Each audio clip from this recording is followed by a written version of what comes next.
Hey there. Beautiful day to do some project work. I just want to show you what I'm doing today.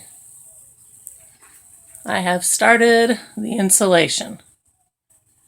I was up all night pre-cutting this, it's called Ultra Touch. It's a radiant barrier. It has the foil on one side, very slim, with the denim on the other. Supposed to be better for sound deadening and mold resistant, flame resistant. And what I'm doing is I'm putting one layer against the van wall.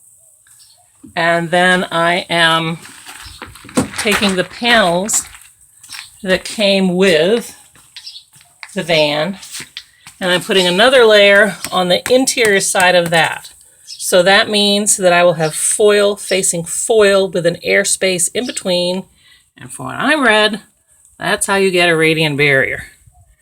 So now that I've got all of these panels with their insulation on them, my next step is going to be painting them. And since I already have this wonderful Rust-Oleum hammered paint, I love it. It covers fast. It works really well. You can make mistakes and who cares. I've got that coppery color, which I'm going to put on the bottom panels, closest to where the dogs might lean against. The silver hammered against the middle panels to keep it light. And once I figure out how I'm going to get some panels on that top part, the third section nearest to the roof, I'm going to try to go buy the turquoise that I used in my house door, which is also a hammered, because I just love that color, but I think it's been discontinued.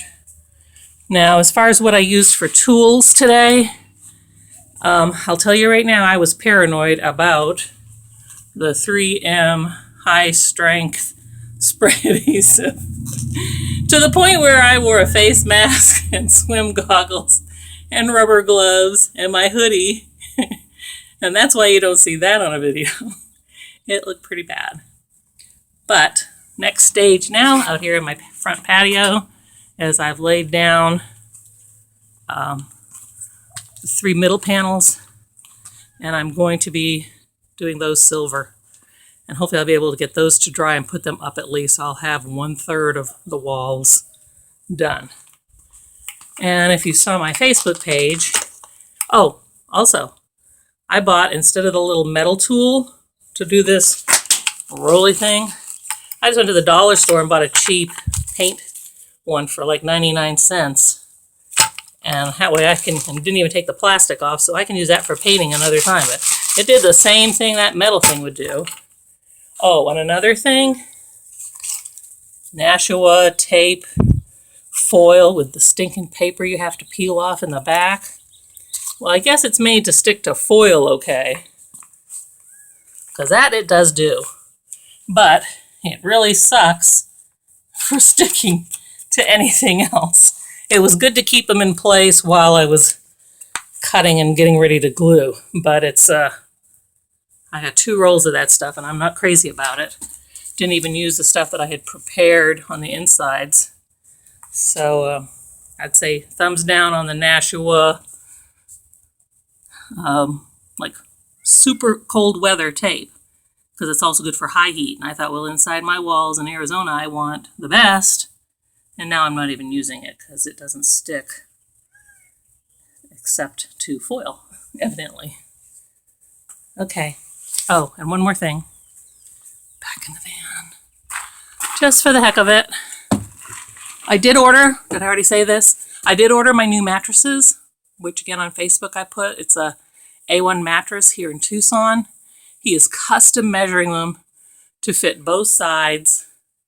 So it'll have a cutout in the back so I can still get to my jack, and a cutout in the other corner where the electrical is so I can still reach that.